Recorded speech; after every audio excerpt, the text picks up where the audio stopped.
మీ business ఏదైనా మీ ఊర్లో promotion చేయాలంటే అది సుమన్ టీవీతోనే సాధ్యం. ఇప్పుడే సంప్రదించండి.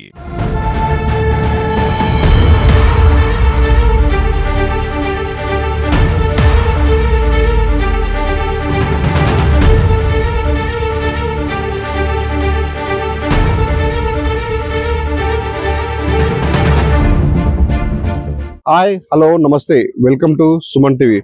ప్రస్తుతానికి మనం మహబూబాబాద్ జిల్లా మరిపేట మండలంలో ఉన్నటువంటి జండల్గడ తండాలో ఉన్నాం. ప్రస్తుతానికి నిన్న అంటే తండ్రిని ఒక భార్య ఇద్దరు కూతురు కలిసి చిన్న తగాదాల నేపథ్యంలో తండ్రిని చంపారని మనకు తెలుస్తుంది. ఆ విషయం దారుణంలో వ్యాపించింది. దీంతో అసలు ప్రస్తుతానికి మనం జండల్గడ తండాలో ఉన్నాము, మరిపేట పక్కన ఉన్నటువంటి తండాలో.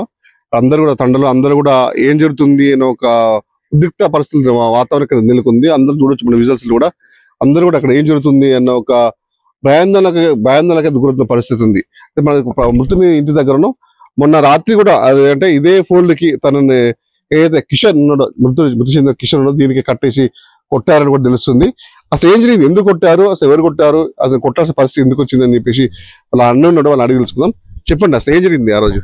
సార్ ఇప్పుడు ఆయన ధరని పట్ట వదిలిపెట్టారు సార్. వాళ్ళ తల్లి గారి ఇంటి కాడ భూమి ఉన్నది, మంగళపట్నంలో ఉంది. తిన్నేపాలెం పోయింది సార్. పోయిన తర్వాత జేబులో 100 రూపాయలు ఉన్నాయట. 100 రూపాయలు వాళ్ళ బిడ్డ తీసుకుంది. బిడ్డ తీసుకుంటే నా 100 రూపాయలు ఎవరు తీసుకున్నారని వాళ్ళ బిడ్డకు అడిగాడు. అడిగే వరకు చిన్నపాటు వాళ్ళ ఇంట్లో గొడవ అయింది. నాకు సమస్య తెలియదు సార్. నేను పక్కన ఉన్నా. పక్కన ఉంటే వాళ్ళు రాళ్ళతో కరెంట్ పెట్టినట్టే మోతుకుంటారు బాగా. ఏందని ఆటోమేటిక్ అని ఉరికొచ్చేవారు సార్.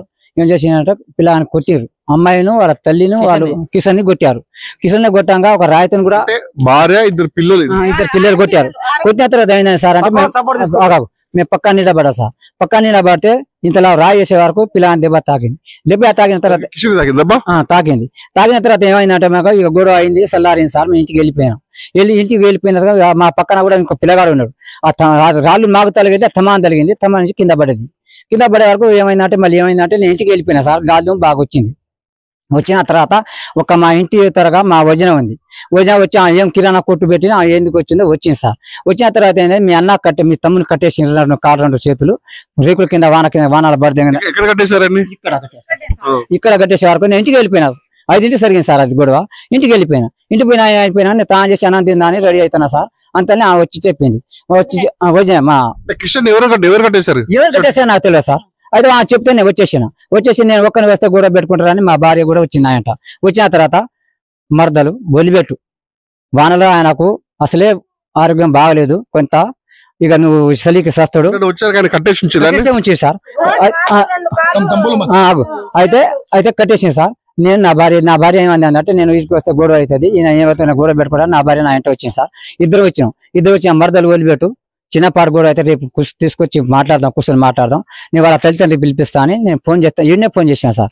ఫోన్ చేస్తే నువ్వు వీడియో తీస్తున్నావా, ఇది తీస్తున్నా అంటే నాకు వీడియో సమానం లేదమ్మా, నాకు వీడియో తీసే సైజ్ లేదు, నాకు తీరాదు, నాకు సెల్లేకు కొన్ని డబ్బాసీలు ఇప్పుడు మనం తీసుకున్నా, నాకు తీరాదామని చెప్పిన నా బాధ తొడలేదు సార్. ఇక్కడ వదిలిపెడతా, ఎంత బయలుదేరినా వదిలిపెట్టకపోతే మా భార్య ఏం చేసిందంటే వాళ్ళ చెల్లె అవుతుంది.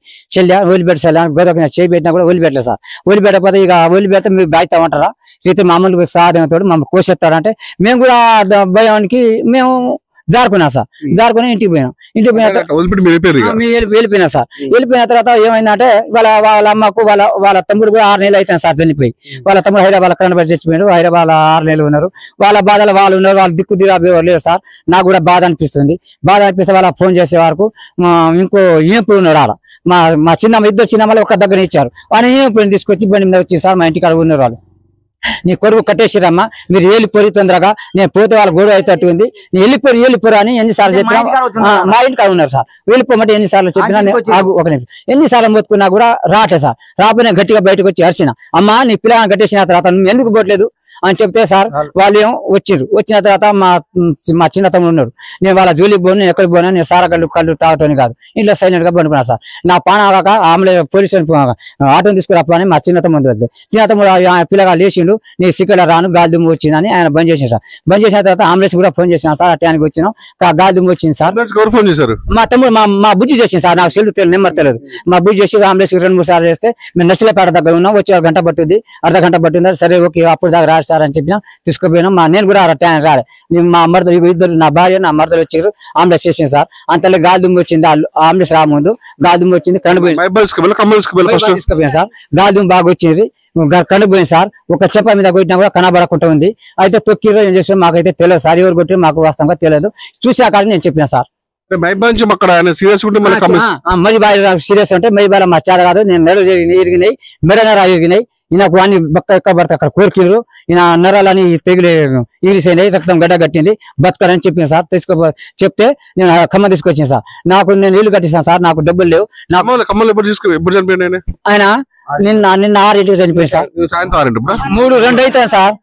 2 వరకు మాకు ఫోన్ చేస్తూనే ఉన్నాం. ఇక పానాగా ఫోన్ చేస్తున్నాను, ఆరోగ్యం బాగాలేదు, బతకతట్టు ఉంది, శాస్త్రతట్టు ఉంది అని చెప్తే మా చిన్న మా బిడ్డలు ఏమంటారు, అన్న డబ్బులు ఎట్ట కావాలంటే నా కాడ ఎక్కడదమ్మా, నేను నా ఇబ్బంది నేనున్నా, నాకు ఆ డబ్బులు అని నేను చెప్పేసిన. ఇంకో హాస్పిటల్ తీసుకుపోయిన బతకలే అని వాళ్ళ ఆశతో ఇక్కడ తీసుకుపోయిన సార్. పానం వెళ్ళిపోయింది. 6 ఫీట్ల 6 ఇంచులు సార్, హైట్ బాగుంటాడు. పిల్లలు 5 ఫీట్ల కంటే 4.5 ఫీట్ల కంటే హైట్ ఉండరు. వాళ్ళు ముగ్గురు కలిసినా కూడా ఈయనని కట్టేయలేరు. పక్కన వాళ్ళు పక్క హెల్ప్ తీసుకున్నారు. ఎవరు తీసుకున్నారు హెల్ప్ అనేది ఆటోమేటిక్ మీకు తెలిసి ఉంటది. కాకపోతే ఆ ప్రియుడు అంట, చిన్న బిడ్డ ప్రియుడు అంటే మనకు తెలియదు, ఆ ప్రియుడు ఎవరో తెలియదు. ఆయన కూడా వచ్చి కొట్టిండంట. ఇద్దరు ఒకటి అయితే నాకు తెలిసింది, నేనైతే నాకు చూడలేదు కానీ తెలిసిన విషయాన్ని చెప్తున్నా. బోడా చంద్ అంట దేవంట కొట్టిరంట. మరి అమ్మాయి ప్రియుడు ఎవరో నాకు తెలియదు. అమ్మాయి ప్రియుడు కూడా వచ్చి ఎంతమంది పిల్లలు? ఇద్దరు బిడ్డలు. చిన్న పేరు రమ్య, పెద్ద పేరు రమ్య, చిన్న పేరు ఏంది అమ్మాయి పల్లవి. ప్రియుడు అంట, ఆ ప్రియుడు మనకు తెలియదు, మన పేరు మనకు అవసరం లేదు. అయితే ఆ ప్రియుడు సెల్ఫ్ కూడా తీసుకొని ఎందుకు కొట్లాడ వచ్చిందంటే ఇక మనకు తెలియని విషయం అది. ప్రియుడితోనే జరిగిందంటే అడుగుతున్నా కూడా అంటే కొన్ని విషయాలు మాత్రం వెలుగులోకి వస్తున్నాయి. మరి అది వాస్తవ అవాస్తవ అని మాత్రం ఒకటి ఎవరు చెప్పని పరిస్థితి. ఎందుకంటే పోలీసులు కూడా ఇప్పటికి వచ్చి విచారిస్తున్నారు. ఎందుకంటే విషయం కళ్ళతో చూస్తే చెప్పుకోవాలి కానీ వేరే విషయం చెప్తే బాగుండని చెప్పేసి కొంతమంది ఇక్కడ వాస్తవాలు అవాస్తవాలు చెప్పడం బాగుండని చెప్పేసి ఇక్కడ కొంతమంది రాస్తున్న పరిస్థితి ఉంది. అది ముఖ్య విషయం అసలు ఏందని చెప్పేసి మాత్రం మంట మండలికి మనం చెప్పాము ఏం జరుగుతుంది సార్. ఇంట్లో నుంచి అరుచుకుంటూ వచ్చిర్రు. వచ్చిన తర్వాత ఎందుకు అరుస్తారు అని మా కొడుకు పెద్ద కొడుకు ఊరికి వచ్చిండు. వచ్చేసరికి చిన్న అమ్మాయి కాళ్ళతోటి మొగోళ్ళు ఎట్లా కొడతారు అట్లా కొట్టింది. కొట్టేసరికి ఈయన కాలు పట్టుకున్నాడు. వాళ్ళ నాన్న కాలు పట్టేసరికి కట్టేసింది ఎవరమ్మా అసలు? కట్టేసిందా? వాళ్ళు ముగ్గురే కట్టేసిరు సార్. భార్య ఇద్దరు పిల్లలు వాళ్ళే కట్టేసిరు. బాగా కొట్టి ఇక కట్టేసిరు వాళ్ళు. అంతలా జాలిబడి ఆయన పక్క సురేష్ ఆయన వచ్చి జాలిబడి మీరు మొగోళ్ళ ఆడోళ్ళ అని చేతులు కాళ్ళు ఇప్పి కొట్టు దగ్గర ఇట్లా కుసబెట్టిర్రు. కుసబెట్టేసరికి ఇక బాగా వాళ్ళ అమ్మ ఇంతలో ఇల్లు వచ్చిర్రు. వాళ్ళు వచ్చి ఇప్పమని వాళ్ళు బాగా బతలాడిర్రు. వాళ్ళు ఇప్పలే చూస్తే ఇక మాకు తెలియదని పోయిర్రు. వాళ్ళు పోయి ఫోన్ చేసిరేమో. వాళ్ళ అమ్మ నాన్న వచ్చిర్రు. వచ్చిన తర్వాత వాళ్ళ అమ్మ నాన్న వచ్చిన తర్వాత వాళ్ళ తాతయ్యనా తాతయ్యకి ఇట్లా పట్టింది. అసలు మీకు మొగోడు దొరుకుతారా, అట్లా ఎందుకు కొట్టిర్రు, నా కొడుకు ఏమైందని బాగా ఏడుస్తుంటే నాకే బాగా ఏడుపొచ్చింది. ఏడుపొచ్చేసరికి వాళ్ళు నీళ్ళు ఇయ్యమ్మా అటెండర్లు ఎవరు లేరా, నీళ్ళు ఇయ్యండి అని బాగా ఏడుస్తుంటే ఎవరు దగ్గర రాలే. చూసేటోళ్ళు అందరూ కానీ ఎవరైనా ఇప్పటానికి వస్తారా? ఎవరు రాలే. లంచ కొడుకులు ఎందుకు కొడుతురు మరి ఏంటని కూడా అడగలే. ఒక ఆడలు కూడా అడగలే. అబ్బాయి ఎవరికైనా తొలుగుతా బాగా ఇప్పు సురేష్ బాత్రలు. నేను కూడా అది కూడా చెప్తా, ఆగండి నేను చూసి నిన్ను చెప్తా. బాగా నా కోడికి ఏమన్నాడు, నేను పోతారని పోయేసరికి అమ్మ ఎట్లా తిడుతుంది, మీకు తాకట్లేదు అమ్మ అని ఇట్లా నెట్టేసిండు. మా అత్తమ్మకి మాకు నెట్టేసిండు.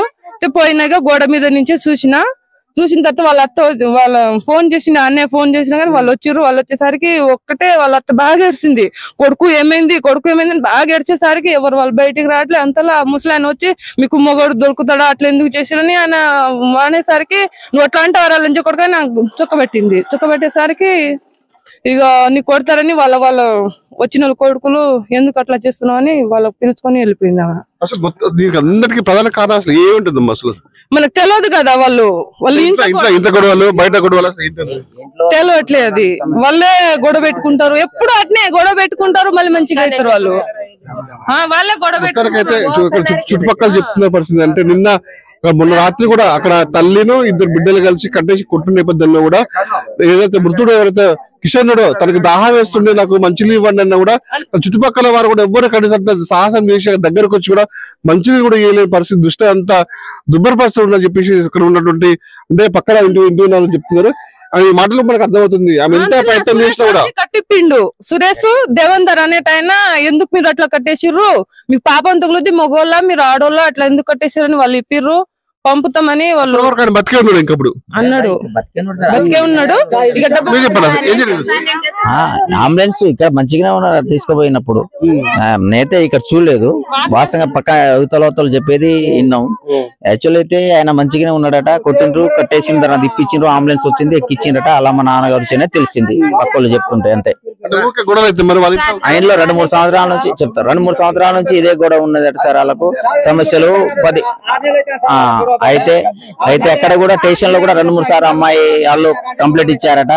కంప్లైంట్ ఇచ్చి కూడా అడిగారట. అడిగి ఏం జరిగిందని అంటే సార్ 10 సార్లు మీకు స్టేషన్ కూడా వచ్చినాం, మా డాడీ మాకు ఇట్లా చేస్తుంది, ఇది మా ఇబ్బంది అని వాళ్ళు నిన్న చెప్పారు. అది తెలిసింది మాకు విషయం అది సార్. సార్ మామూలుగా అయితే ఫ్యామిలీలో గొడవలు ఉండడం సహజం సార్. కానీ ఇక వాళ్ళ తమ్ముడు చనిపోయి కిషన్ వాళ్ళ తమ్ముడు చనిపోయిన దగ్గర నుంచి వీళ్ళకు బాగా గొడవలు. ఎందుకు గొడవలు అంటే ఈ కిషన్ అనే వ్యక్తి మామూలుగా పని చేయడం వరకే కానీ అతని చేతిలో డబ్బులు అలాంటి పెత్తనం ఉండదు సార్. అది వాళ్ళ భార్య దగ్గర ఉంటది. ఈయనకేమంటది అంటే నాకు వచ్చిన పాలు భూమి అక్కడ అమ్మేసి 6 లక్షలు మీకే ఇచ్చాను, నాకేమో ఇక్కడ చూస్తే ఇక్కడ ఏం తినాలన్నా ఏం చేయాలన్నా డబ్బులు నీ దగ్గర అడిగి తీసుకోవాలి, నేనంతా ఒక ఆడంగి వెధవ లెక్క ఉన్ననా ఏందనేసి ఇతను సఫర్ అయ్యి కొద్దిగా మద్యం సేవించి వాళ్ళని తిట్టడం, ఇక తాగి వాళ్ళను మీరేంది నా మీద పెత్తనం నేను ఉండి లేనట్ట అనేసి తాగినప్పుడల్లా వాళ్ళ ఇంట్లో గొడవలు వస్తూ ఉంటాయి సార్. ఆ గొడవ భరించలేక ఆ చిన్నమ్మ ఒక 3 నెలల కింద హైదరాబాద్ కూడా ఒక 20 రోజులు అట్లా వెళ్ళిపోయింది. మీరు చెప్పేంత ఒక వ్యక్తి అయితే బయట ప్రపంచాన్ని అంతా కూడా అది ఒక వ్యక్తి అవుతుంది. ఎందుకంటే చిన్నమ్మాయి ఏదైతే పల్లవి ఉందో పల్లవికి వేరే ప్రియుడితో సంబంధం ఉంది. దీనికి సంబంధించి కూడా అందరూ కూతుర్ని మందలించి తండ్రి మందలిస్తే కూడా వినకుండా దీన్ని ఇద్దరు కలిసి కూడా భార్యను 2 పిల్లలు కలిసి కూడా దాన్ని హతమార్చాలని చెప్పేసి ప్రపంచం కూడా కూడా కూర్చుంది. న్యూస్ లో మొత్తం జరుగుతుంది. అసలు నిజం ఏంటనేది పోలీసులు కూడా వాళ్ళు విచారిస్తారు, వాళ్ళకి సరైన బాధ్యతలు శిక్ష ఇస్తారు అని చెప్పమ్మా. ఇప్పుడు ఒకటి గ్రహించారు సార్, ఆ గొడవలు జరుగుతుండగానే ఇప్పుడు ఒక సోమన్ అనే వ్యక్తి మాట్లాడారు. ఏమని జేబుల నుంచి 100 రూపాయలు తీసుకున్నావు అంటే నా 6 లక్షలు తీసుకుని మీ దగ్గరనే నా జేబులో ఉన్న 100 రూపాయలు కూడా మీరే తీసుకుంటే ఇంకా నేను మీ దగ్గర చేయి చాచడమా? ఆ మాటతోటి వాళ్ళకు గొడవ విజృంభణ బాగా అయింది. అది ఎప్పుడైనా సరే ఆ బాబాయ్ కొట్టేటప్పుడు తిరిగి వాళ్ళ పిల్లలకు కొట్టడం అది కామన్ గా సహజంగా జరుగుతూనే ఉంది. అప్పుడు కూడా కామన్ గానే అలానే అనుకున్నారు, కానీ ఈసారి గట్టిగా జరిగింది. తను చనిపోవడానికి కారణమైంది. మంచి చెడు సాటి మనిషి ఇట్లా కట్టేసి వానలో పడేస్తుంటే మీరు మొగోళ్ళ ఆడోళ్ళ అని సురేష్ దేవేంద్ర అనే వ్యక్తి వచ్చి విప్పేసే సార్ ఖచ్చితంగా లేదు మాట్లాడుతున్న క్రమంలో కూడా ఇరు వర్గాల మధ్య కొంత ఘర్షణవాదం ఎందుకంటే ఒకవైపు ఏదో బంధు చనిపోయిన వాళ్ళకి సంబంధించిన గ్రామస్తులు వాళ్ళకి సపోర్ట్ ఇస్తుంటే మొత్తం వాళ్ళ ఇంట్లో ఉత్తరకైతే గ్రామంలో మొత్తం విషాద ఎన్నుకున్నాయి, దిక్త పరిస్థితులు ఎన్నుకున్నాయి. మరి పోలీసు మొత్తం ఈ గ్రామంలో వచ్చి వాళ్ళకి సంబంధించిన కౌన్సిలింగ్ ఇచ్చి అసలు దోషులు ఎవరైనా తీర్చాల్సిన పరిస్థితి పోలీసులపై ఉందని చెప్పుకోవచ్చు. పరిస్థితి